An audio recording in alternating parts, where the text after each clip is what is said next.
Hello everyone, welcome to Leeds trade. So today we are back again with a new video. आज हम बात करने वाले हैं कैट 2024 के स्लॉट 1 एंड स्लॉट 2 दोनों के बारे में ही। स्लॉट 3 अभी ऑन गोइंग होगा, तो अभी उसके रिस्पॉन्सेज आए नहीं हैं। जैसे वो अवेलेबल होते हैं तो उसके बारे में भी हम लोग जो इन्फॉर्मेशन है वो ऐड करेंगे। सबसे पहले तो आप बताइए आपका पेपर कैसा गया, क्या आपका पर्सपेक्टिव है इस पेपर को लेके for V R C D L R and quants. तीनों सेक्शंस क्या लेंदी था, डिफिकल्टी लेवल क्या था, कितने आपने अटेम्प्ट करे, क्या फीलिंग रहा आपको इस पेपर के बारे में, एक बार ज़रूर बताइएगा। उससे हमें और रिस्पॉन्सेज मिल जाएंगे आइडिया लेने के लिए। But as of now slot 1 हमने देखा है, स्लॉट 2 के स्टूडेंट से रिस्पॉन्सेज मिले, तो उस बेसिस पे हम लोग बात करने वाले हैं। If we talk about V R C section first, VRC section के लिए जो बहुत बड़ा चेंज था लास्ट ईयर से, लास्ट कुछ ईयर से पैराजंबल इंटीग्रल पार्ट रहा है वीआरसी सेक्शन का। बट इस ईयर पैराजंबल्स कंप्लीटली रिमूव कर दिए गए। ऑडमैन आउट्स थे, there were 2 odd man outs, 3 fill in the blank questions and 3 para summary questions were there. Direct questions नहीं थे वीए के। अगर आप पिक एंड चूज कर रहे हो questions, those were some, there were some easy questions as well, easy to moderate questions as well. But कुछ F I B, अगर मैं एक स्लॉट 1 के स्पेसिफिकली बात करूँ, एफ आई बी एक अच्छा था, बड़ा सोचना पड़ रहा था उसमें। पैरा समरी का भी सेम सिनेरियो है, एक पैरा समरी में था, आपको एफर्ट लगाना पड़ेगा, उसके बिना आप डायरेक्टली सोचो कि यार इजीली आपका आंसर हो जाए, वैसा नहीं था। आरसीज के अंदर एक मेजर चेंज दिखा इस ईयर। लास्ट ईयर ऑलमोस्ट सारे आरसीज थे एक्सेप्ट दिस। 4 में से 3 ऑप्शन बारी बारी आप चेक करो, फिर एक ऑप्शन पे आप पहुंचो एक्सेप्ट दिस टाइप के जो critical reasoning oriented V RC के क्वेश्चन होते हैं, वो टाइप बहुत ज़्यादा था लास्ट ईयर। इस ईयर वैसा नहीं था। इस ईयर क्वेश्चंस एक पर्टिकुलर पॉइंट के ऊपर बेस्ड ज़्यादा थे कि यार ये वाले पॉइंट से ऑथर ने क्या कहना चाहा, ये टाइप के क्वेश्चन ज़्यादा थे आपके पास। एक पर्टिकुलर लाइन दे दिया कि इस लाइन से ऑथर का क्या पॉइंट ऑफ व्यू था, तो वो कंपैरेटिवली इजियर रहते हैं एज कम्पेयर टू एक्सेप्ट वाले क्वेश्चन। लास्ट ईयर तो ऑलमोस्ट सारे ही एक्सेप्ट एक्सेप्ट एक्सेप्ट आपको सोचना पड़ रहा था बहुत ज़्यादा। इस ईयर वो सिनेरियो नहीं था। एक चेंज जो यहाँ पे भी देखने को मिला, कैट में 450-500 वर्ड्स का आरसी जो आता है, इस ईयर मुझे जो लेंथ है आरसी का वो थोड़ा ज़्यादा दिख रहा था, 550 के क्लोज, 550-600 वर्ड्स के क्लोज। बाकी पूरा एक बार पेपर आउट होगा तो और ज़्यादा आइडिया लग जाएगा, और भी जो एक्सपर्ट्स हैं वो भी अपने ओपिनियन शेयर करेंगे for V R C section, तो उससे और ज़्यादा आइडिया लग जाएगा। बट मेरे अकॉर्डिंगली लेंथ ज़्यादा था, रीड करने में टाइम जा रहा था। लैंग्वेज बहुत डिफिकल्ट नहीं था, बट क्वेश्चंस की ऑप्शन जो थी वो ऐसी नहीं थी कि आप एकदम से फट से फिगर आउट कर लो। तो वीएआरसी बहुत बड़ा रोल प्ले करने वाला है इस ईयर की आपकी परसेंटाइल में, कि आप कितना स्कोर लाते हो वीएआरसी सेक्शन में, ये बहुत ज़्यादा डिपेंडेंसी शो कर देगा आपके टॉप 20 स्कूल्स के रास्ते में। अगर हम डीएलआर की बात करें तो हम लोग बार बार बात कर रहे थे कि there is a possibility change हो सकता है जी, चेंज हो सकता है पैटर्न। चेंज पैटर्न होने पे क्या होगा वो भी हम बात कर रहे थे कि अगर पैटर्न चेंज हुआ तो एग्जाम का लेवल ऑफ डिफिकल्टी नीचे आएगा, क्योंकि ऑब्वियसली 40 मिनट में अगर 5 पजल दे दिए उन्होंने तो 8 मिनट्स पर पजल रह गया, जो कि कैट की हिस्ट्री में सबसे कम टाइम होगा क्वेश्चंस को सॉल्व करने के लिए। अभी अगर हम बात करें पहले के सिनेरियो में, तो हमारे पास में अराउंड 7.5 मिनट्स मिलता था। जब 8 पजल्स आती थी 60 मिनट में हमें सॉल्व करनी होती, 7.5 मिनट्स मिलता था। अभी हमें 8 मिनट्स मिला, बट क्योंकि 40 मिनट का टाइमर है उसमें बहुत जल्दी चीज़ें भागती हैं, तो लेवल ऑफ डिफिकल्टी बढ़ने का स्कोप कम था। उन्होंने 5-5 एंड 4-4-4 वाले पजल कर दिए, और 4-4 वाले में स्लॉट 1 में भी एंड स्लॉट 2 में भी डीआई के 2 डायरेक्ट क्वेश्चन थे। स्लॉट 1 में भी सम के ऊपर खेलना था, रो वाइज सम, कॉलम वाइज सम, और एक कैंडल चार्ट आया जो मतलब नाम का ही चार्ट है, तो मतलब 8th to 10th क्लास के जो स्टूडेंट्स नॉर्मल प्लस माइनस करते हैं वैसा टाइप का। स्लॉट 2 में भी वैसे नंबर बेस्ड 1 से लेकर 9 तक कुछ स्टूडेंट्स ने बताया कि वो भी बहुत डायरेक्ट क्वेश्चन था कि आप इजीली उसको क्रैक कर सकते हो। फिर इसके अलावा आपका जो नॉर्मल क्वेश्चन आता है डीआई के ऊपर, वो स्लॉट 1 में भी बार चार्ट का क्वेश्चन था, बहुत ईजी था। स्लॉट 2 में भी अभी तक वही सिनेरियो है, तो मतलब ऑलमोस्ट सिमिलर लाइंस पे बनाया गया है डीएलआर सेक्शन, ज़्यादा डिफरेंस नहीं है। 2-2 पजल ऑलमोस्ट सारे स्टूडेंट्स कर पा रहे हैं। लास्ट ईयर डिफरेंट था, लास्ट ईयर 1 पजल प्लस लेकर जाना बहुत डिफिकल्ट हो गया था स्टूडेंट्स के लिए, बट इस ईयर का गेम एकदम से चेंज हो चुका है। इस ईयर 2+2 पजल्स पे ऑलमोस्ट सारे स्टूडेंट दिख रहे हैं। ऑलमोस्ट सारे भी क्या है कि जो हमारे साथ कनेक्टेड है वो, अब मेजरली जनता जो हमारे साथ कनेक्टेड नहीं है वो लोग कितना कर रहे होंगे, मे बी 1, मे बी 1.5, वो अलग बात हो जाएगा। बट 2 पजल्स मुझे लग रहा है कि आपका सेक्शनल कट ऑफ क्लियर करने में आपको कोई प्रॉब्लम नहीं आने वाला। अगर आपने 3 बढ़ा दिया या 4 एंड 5 वाला एक कर दिया, 9 क्वेश्चन 27 मार्क्स पे आप अच्छा परसेंटाइल सोच सकते हो। या मे बी आपने 4-4-4 वाले 3 कर दिए 12 पे 36 मार्क्स पे, बहुत अच्छा परसेंटाइल आप एक्सपेक्ट करके चल सकते हो। तो ये सिनेरियो रहेगा। डीएलआर का पूरा पेपर ऐसा था कि अगर आप खुद से गलती करके कुछ गलत कर दो तो बात अलग है, अदरवाइज ये लेवल का पेपर, इससे बहुत बेटर लेवल के क्वेश्चन हम लोग कर चुके थे। जिस टाइप के क्वेश्चंस आए वो टाइप हमने बहुत बार कर रखी थी। मतलब ये टाइप के पजल्स को हम जब डिस्कस करते थे तो आपको वो दिन याद आते होंगे जब आप कहते थे सर क्या ये कैट लेवल है, ये तो बड़ा इजी लग रहा है। ये वो टाइप के पजल्स यहाँ पे पेपर में आए, बट एग्जाम का प्रेशर गेम बदल देता है। अब ये आपको उतने इजी नहीं लगे होंगे जितना डिस्कशन के टाइम पे लगते थे। अब आपको थोड़ा एफर्ट जरूर इसमें लगाना पड़ा होगा। मे बी आपको यहाँ पे भी इजी लगा हो, बट कुछ लोगों को नहीं इजी लगा होगा, क्योंकि एक स्टेटमेंट गलत पढ़ लिया या वो पॉइंट मिस कर दिया, तो दोबारा से प्रेशर के साथ उसको सॉल्व करना डिफिकल्ट हो जाता है। जब पेपर आउट होगा तब आपको लगा यार ये तो बड़ा इजी पेपर है यार, ये तो बड़ा इजी, ये क्वेश्चन बड़ा इजी, ये क्वेश्चन बड़ा इजी। एक्चुअल में इजी टू मॉडरेट पेपर था डीएलआर के लिए, और क्योंकि 2 क्वेश्चंस बढ़ गए, 22 क्वेश्चंस आ गए, तो cut off is going to increase for sure. कोई डाउट ही नहीं है इसके बारे में, बढ़ेगा cut off. Last year 15-16 marks पे आपका सेक्शन कट ऑफ निकल रहा था, इस बार मुझे लग रहा है कम से कम भी 7 से 8 क्वेश्चन पे ही निकलेगा।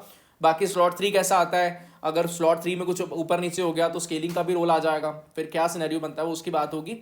But as of now DLR बच्चे बहुत खुश है, ईजी स्टूडेंट्स बहुत बहुत मजे कर रहे हैं। भाई ये वाला भी पढ़ाया था, वो भी पढ़ा हुआ था, तो वैसी चीज़ें आई है, तो बहुत अच्छी बात है। मैं तो बहुत खुश हूँ इस चीज़ को लेके कि आप मेरे सेक्शन में बहुत अच्छे से परफॉर्मेंस दे पाए हो। अगर आपका अटेम्प्ट थोड़ा कम भी रह गया, बट आपका 100% एक्यूरेसी है, तो डरने का बात नहीं होगा। 8 मार्क्स पे भी आपका अच्छा परसेंटाइल बनेगा। मैक्सिमाइज कर सकते थे, वो आप चूक गए हो इस पेपर में डीएलआर सेक्शन पे, बट आप ट्रबल में नहीं रहोगे मेरे अकॉर्डिंगली।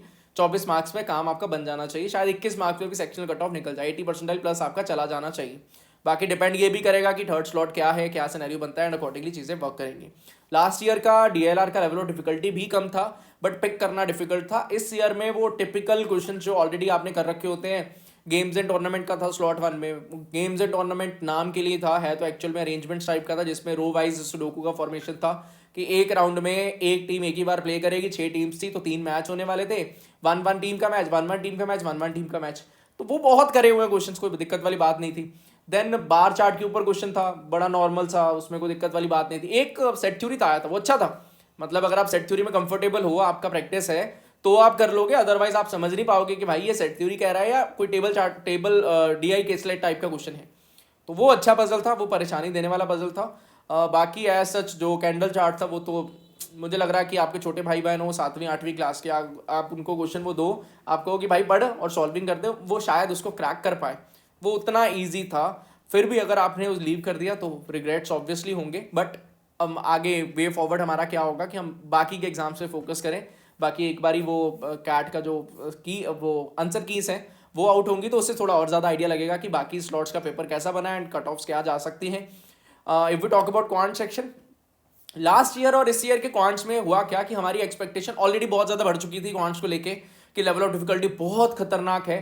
तो उस लिहाज से इस साल का पेपर ईजी लग रहा है क्वांट्स का। एक्चुअल में ईजी नहीं है, बट क्योंकि हमने सोचा हुआ है दिमाग में वो पिक्चर जो पिछले साल हमारा ऑलरेडी बन गया, इस ईयर उतना डिफिकल्ट नहीं है। अरिथमेटिक में बड़ा गेम चेंजर था। लास्ट ईयर जब टीटा में थे 5-5 4-4 5-5 लाइन के क्वेश्चन अरिथमेटिक के जो बहुत लेंथी बन गए थे, इस ईयर वो नहीं है। इस ईयर अगर आप ऑप्शन यूजेज कर रहे हो भैया, बहुत प्यार से ऑप्शन यूजेज हो रहा है। आप टीएसडी पकड़ लो, आप एसआई सीआई के क्वेश्चन पकड़ लो, आप एवरेजेस पकड़ लो, आप पार्टनरशिप्स पकड़ लो, कोई प्रॉफिट लॉस पकड़ लो।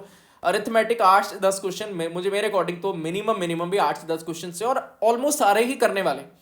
एक मिक्सचर का क्वेश्चन था, बड़ा नॉर्मल क्वेश्चन है, आप ऑप्शन रखो, सॉल्विंग हो रहा है, बहुत सही सॉल्विंग हो रहा है। बट अगर आप पूरा कन्वेंशनल तरीके से सॉल्विंग करने जा रहे हो, अरिथमेटिक को ऑप्शन से नहीं कर रहे हो, तो आप अटेम्प्ट नहीं बढ़ा पाओगे। That will create a lot of problem for you. मेरे अकॉर्डिंग 10 या 10 से ज़्यादा का अटेम्प्ट क्वांट्स में एक अच्छा अटेम्प्ट होगा, क्योंकि पेपर नॉर्मल होने के बाद में भी मैक्सिमम स्टूडेंट्स नहीं हैंडल कर पाते, एग्जॉस्ट हो जाते हैं किसी भी चक्कर में, उनका सॉल्विंग नहीं हो पाता। देखिए ये मेरा पॉइंट ऑफ व्यू है। अब तक जो हमने रिस्पॉन्सेज कलेक्ट करे, हमने खुद जो पेपर देखा, उसके बिहाफ पे स्लॉट 3 कैसा बनेगा कैसा नहीं, उस अकॉर्डिंग वो चीज़ें चेंज हो जाएंगी। अलजेब्रा इस बार भी अच्छा था। अलजेब्रा आप डायरेक्ट क्वेश्चन नहीं बोल सकते हो। लॉग्स का नॉर्मल क्वेश्चन था, एपी का एक नॉर्मल सा क्वेश्चन था, और ज्योमेट्री बहुत कम दिखा। आई गेस 3 से 4 क्वेश्चन, उससे ज़्यादा ज्योमेट्री था नहीं। अरिथमेटिक एंड अलजेब्रा ओरिएंटेड था। एक नंबर सिस्टम का बड़ा इजी क्वेश्चन भाई, मतलब शायद नंबर सिस्टम जब भी आप पढ़ो तो पहले आधे घंटे में आप जो चीज़ पढ़ लेते हो यूलर, उसके ऊपर इतना बेसिक क्वेश्चन आज तक नहीं देखा कैट में, वो आया हुआ था। तो मतलब थे फ्री बीज थे। और एक चीज़ और, एक पैटर्न शायद स्लॉट 2 में भी होगा, वो पैटर्न मैंने पेपर में वो नोट किया क्वांट्स के लिए स्पेशली, कि स्टार्टिंग में बिट्स एंड पीसेस में कुछ इजी क्वेश्चंस, देन एक साथ डिफिकल्ट क्वेश्चंस, देन एंड में फिर से इजी क्वेश्चंस। तो अगर आप स्टार्टिंग के इजी क्वेश्चंस क्लिक कर रहे हो, बीच में आप फंस गए, तो लास्ट के 5-6 इजी क्वेश्चन आपके मिस ही हो जाएंगे। और बहुत सारे लोगों के हुए होंगे जो सीरियल ऑर्डर में चलते हैं धीरे धीरे और एंड के 5-6 क्वेश्चन तक पहुंच भी नहीं पाते, उनके लिए तो ज़रूर काम खराब हुआ होगा। तो ये मेरा ओवरऑल रिव्यू है। बाकी आपका क्या सोचना है इस रिव्यू के बारे में फॉर स्लॉट 1 एंड 2? क्या आप इससे डिफर करते हो? क्वांट्स में बहुत सारे लोगों का आ रहा है कि यार एग्जैक्ट सेम वैल्यू तक वाले क्वेश्चन आ गए स्लॉट 2 में, 4 से 5 क्वेश्चन एग्जैक्ट वैल्यू जो पिछले 3 दिनों में कर रहे हैं आपने, तो बेनिफिट तो मिला है जी। अब उस बेनिफिट से आपने अपना अटेम्प्ट अगर बढ़ा लिया तो ऑब्वियसली मीन्स दैट आपका काम बन गया, बहुत अच्छा काम बन गया। ये पेपर मुझे ऐसा लगता है 3 चीज़ों के ऊपर डिपेंडेंट हो जाएगा। पहला चीज़ आपका वीएआरसी कैसा जाता है, वीएआरसी का आपका अटेम्प्ट वर्सेस एक्यूरेसी कैसा रहता है, क्योंकि वीएआरसी बहुत बड़ा रोल प्ले करने वाला है। डीएलआर एंड क्वांट्स के लिए आपका अटेम्प्ट क्या सिनेरियो रहा, अगर आप अटेम्प्ट बहुत ज़्यादा नहीं बढ़ा पाए तो आपका एक्यूरेसी का रोल बहुत ज़्यादा आएगा। थर्ड चीज़, अगर आपने अटेम्प्ट कम कर दिया है, सिली मिस्टेक्स आपकी हो गई हैं, तो आपका प्रॉब्लम जो है वो बहुत ज़्यादा बढ़ जाएगा कट ऑफ्स को निकालने में। तो ये हैविली डोमिनेटेड रहेगा पेपर वीआरसी के ऊपर कि वीआरसी बंदा कैसा कर रहा है, क्योंकि डीएलआर में लोग मार रहे हैं दो पजल्स बहुत सारे लोगों ने किया है, 2 से कम रह गया, वो गड़बड़ हो गया, फिर आपके एंड से 2 मैक्सिमम लोग मार रहे हैं। अरिथमेटिक में भी 7-8 से मुझे नीचे अटेम्प्ट वाला स्टूडेंट कोई दिखा नहीं है एज ऑफ नाउ। अब सिली मिस्टेक्स कर दी हूँ वो अलग बात है, सिली मिस्टेक्स का वैसे स्कोप कम था, अरिथमेटिक के क्वेश्चन जो थे डायरेक्ट क्वेश्चन थे, ऑप्शंस थी तो ज़्यादा दिक्कत हो नहीं रहा था, तो सिली मिस्टेक्स का स्कोप कम है, बट अगर फिर भी आपने करा होगा तो that is going to create a problem for you. बाकी आपका क्या मानना है स्लॉट 1 एंड 2 के बारे में, एक बार वो जरूर बताइए। मे बी आपको लगेगा यार मेरा रिस्पॉन्स गलत है, ये उतना ईजी नहीं था, ये उतना डिफिकल्ट नहीं था, इतना मॉडरेट नहीं था। Overall level of difficulty according to me VRC was moderate to difficult, बहुत ज़्यादा डायरेक्ट नहीं था कि आप फटफट से सॉल्विंग कर लो। डीएलआर की बात करें इजी टू मॉडरेट, मेरे अकॉर्डिंग तो इजी टू मॉडरेट था, बाकी आपका रिस्पॉन्स अलग हो सकता है। क्वांट्स वाज मॉडरेट, अगर आप बहुत अच्छे से प्रिपेयर्ड हो तो आप इजी टू मॉडरेट भी कह सकते हो, बट मेरी काफ़ी लोगों से बात हुआ था सेंटर के बाहर भी, तो क्वांट्स मैक्सिमम लोगों के लिए डिफ़िकल्टी वाला सिनेरियो था कि यार बड़ा डिफिकल्ट लग रहा था। आई एम नॉट श्योर कि क्या वो अच्छे से प्रिपेयर्ड नहीं थे या क्या प्रॉब्लम था, बट जेनरिक व्यू बाहर यही आ रहा है कि मॉडरेट पेपर था, मेरे अकॉर्डिंग इजी टू मॉडरेट था। बट जो स्टूडेंट्स का सिनेरियो है या शायद प्रिपरेशन के कुछ गड़बड़ है या क्या सिनेरियो है, वो मॉडरेट लेवल का वो कह रहे हैं। बाकी देखते हैं स्लॉट 3 का क्या सिनेरियो बनता है, उस अकॉर्डिंग आगे का प्लान होगा। आज रात को मोस्ट प्रोबेबली ईजी स्टूडेंट्स के लिए सेशन होगा, जिसमें हम लोग स्लॉट 1, 2, 3 का तो जो सिनेरियो हुआ आगे कैसे प्रोसीड करना है, भाई एनमैट बचा है, स्नैप बचा है, जैट बचा है, कैसे क्रैक करना है उनके ऊपर भी बात करेंगे। That is all from my side. I hope so आपको कुछ आइडिया लगा होगा। आपने जैसा भी अटेम्प्ट दिया, होपफुली आपने बहुत अच्छा अटेम्प्ट दिया होगा, थोड़ा बहुत ऊपर नीचे अगर हो गया अकॉर्डिंग टू यू, भाई दिमाग में बोझ डालकर अपने बाकी एग्जाम्स की प्रिपरेशन को रोइन मत करना। इजी वाले आपके साथ खड़े हैं, जब तक आपका टॉप बी स्कूल में रास्ता जो है वो साफ नहीं हो जाता, तब तक हम लोग आपके साथ लगे रहेंगे कि भाई एक रास्ता आपको साफ नजर आना स्टार्ट हो जाएगी, यार ये बी स्कूल में ज्वाइन करूंगा, उसी अकॉर्डिंग मेहनत करने वाले, आने वाले दिनों में भी रुकने वाले हम लोग नहीं हैं। सो आज के लिए इतना ही जी, धन्यवाद। मिलते हैं अपन लोग नेक्स्ट किसी और वीडियो के साथ में, आज के लिए इतना ही, बाय बाय, अपना अपना ध्यान रखें।